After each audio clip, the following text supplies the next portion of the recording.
Quel est le régime matrimonial idéal pour un Africain ou un Afro-descendant qui souhaite se marier en France? C'est la question qui m'a été posée hier soir durant le live de la chaîne Love Academy. Au passage, j'ai adoré participer à ce live-là et je reviendrai plus souvent. Dans cette vidéo, je partagerai avec vous la réponse que j'ai donnée au panel. Et ma réponse a un petit peu surpris tout le monde.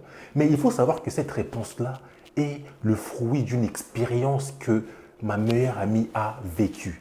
Et je commencerai d'abord cette vidéo par vous raconter l'histoire de mon amie et ensuite je partagerai avec vous mon avis sur la question. Mais avant de commencer avec l'histoire, laissez-moi vous présenter la chaîne Move to Africa.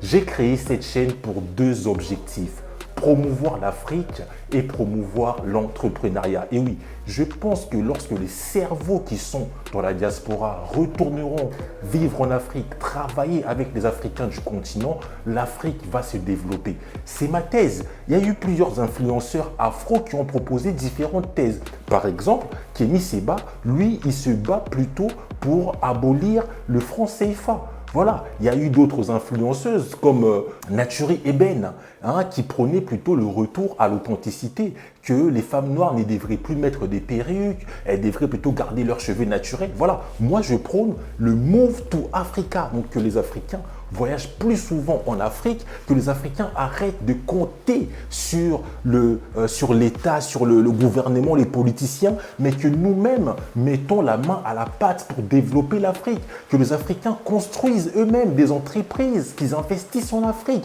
Voilà, c'est ça le Move to Africa en fait. Mettre l'Africain au centre du problème africain, des problèmes africains. Mais je me suis rendu compte quand même que le choix du conjoint participer énormément dans ce combat du Move to Africa. Donc j'ai décidé dès à présent d'ouvrir une nouvelle rubrique dans cette chaîne, au fait, de parler un petit peu d'amour, de choix du conjoint et j'en passe. Mais je n'ai pas pour objectif d'être un nouveau love coach. Non, je vous partage seulement mon avis avec ma petite expérience. Commençons tout de suite avec l'histoire. Il s'agit d'une amie qui a rencontré un gars qui est sans papier. Donc, mon amie vivait déjà en France, elle est née en France, elle avait déjà son appartement à 23 ans, elle roulait dans une belle voiture, elle avait un très bon travail, donc vraiment une vie stabilisée, quoi. Et le gars venait d'arriver, il avait encore rien. Et les deux souhaitaient se marier. Moi, je m'y suis opposé, j'ai conseillé mon ami, je lui ai dit, mais regarde, vous n'avez pas le même niveau. Pourquoi tu vas choisir un gars comme ça? D'ailleurs, dis-moi en commentaire, qu'est-ce que tu penses de ça, de la différence des niveaux dans un couple? Dis-le-moi en commentaire, ça m'intéresse. Elle m'a dit non, Michel, c'est vraiment quelqu'un de sérieux, nous avons la même vision, il partage ma vision, on a des projets ensemble, il y a vraiment de l'amour, quoi. Et physiquement, il présente bien. Et en effet, vraiment, le gars, physiquement, ça allait, quoi. C'était un couple beau à voir. Vous voyez, je lui dis, bon, écoute, voyons voir. Et mon avis a commencé à évoluer à un certain temps. Par exemple, le gars s'est déplacé à 3 heures du matin pour garder l'enfant de la cousine de ma pote. Donc la cousine de ma pote avait un souci et elle devait faire garder son enfant en urgence. Et le gars s'est débrouillé, il a appelé ses potes pour avoir une voiture et il s'est déplacé à 3 heures. Et cet acte-là m'a touché. Je me suis dit, le gars il est vraiment investi dans la relation. Jusque-là, tout se passait bien. Ils se sont pacsés. Le gars a eu ses papiers. Jusque-là, tout se passait bien aussi. Tout a changé lorsqu'ils se sont mariés. En effet, ils se sont mariés sans signer de contrat de mariage. Donc, d'office, lorsque tu ne signes pas un contrat de mariage, tu es sous le régime de communauté d'acquis. Donc, acquis, ça signifie achat. Donc, tout ce que tu achètes durant le mariage appartient aussi à l'autre. Les dettes acquises contractées durant le mariage sont partagées par les époux. Ils se sont mariés sous ce régime-là, en fait, de communauté de biens. Et c'est là que tout a commencé à changer. Ma pote a décidé de revendre son appartement et elle a mis toute la plus-value de cette opération comme apport pour qu'ils puissent acheter leur maison. Donc, c'est là où ils ont vécu. Mais je précise que l'homme n'a rien mis du tout parce qu'à l'époque, il n'avait rien. Et détail important, l'homme n'arrêtait pas de lui dire, écoute ma chérie, même si un jour on se sépare, moi, je te laisserai cette maison pour l'enfant. Voilà, je ne vais pas chipoter pour avoir ma part. Je te laisserai tout. C'était vraiment l'amour fou, quoi. Ok? Mais sauf que l'homme a vrillé. il a commencé à prendre des crédits sur le compte joint derrière le dos de ma... Je vous passe les détails. Ils sont arrivés au divorce, le mec a réclamé une part dans la plus-value de la vente de la maison. Ils ont vendu la maison, ils ont eu une plus-value de 70 000 euros.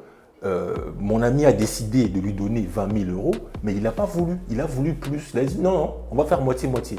Mon ami a dit mais non, c'est moi qui a ramené tout l'apport. C'est même mon idée d'acheter cette maison. Toi, tu n'étais même pas au courant de ça au fait. C'est moi qui a donné l'idée et c'est moi qui a ramené l'apport. Comment ça on fait moitié-moitié? Et jusqu'à aujourd'hui, ils sont encore en train de se fighter pour la séparation de la plus-value de la vente de leur maison. Jusqu'à présent, mon ami est encore en train de lutter pour qu'il puisse assumer ses dettes. Et j'ai posé la question suivante à mon ami.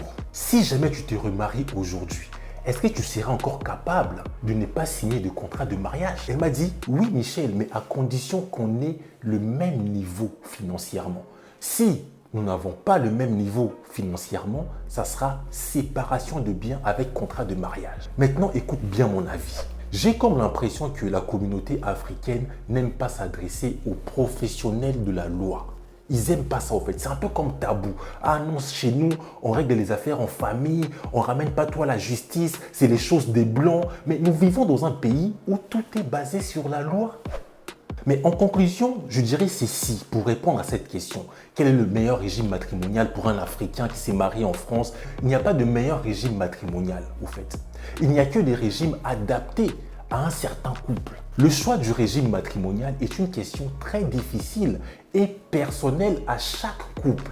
Donc, même si vous ne souhaitez pas signer un contrat de mariage, je vous conseille vivement au fait à aller consulter un notaire ou un avocat spécialisé pour qu'il puisse vous lister au fait les règles adaptées à votre couple. C'est ça mon conseil. Et au passage, j'incite la communauté au fait à prêter de plus en plus attention aux choses juridiques. Et c'est pour ça que je fais partie d'une association qui s'appelle Notre Bureau, qui a pour but de défendre la cause des Afro-descendants et des Africains. La question juridique nous concerne aussi en tant qu'Africains de la diaspora. Merci à toi. C'était Michel pour Move to Africa. Abonne-toi, like, partage cette chaîne. J'ai envie d'atteindre les 1000 abonnés, mon gars. Abonne-toi et laisse-moi un commentaire. On se retrouve samedi prochain. Merci.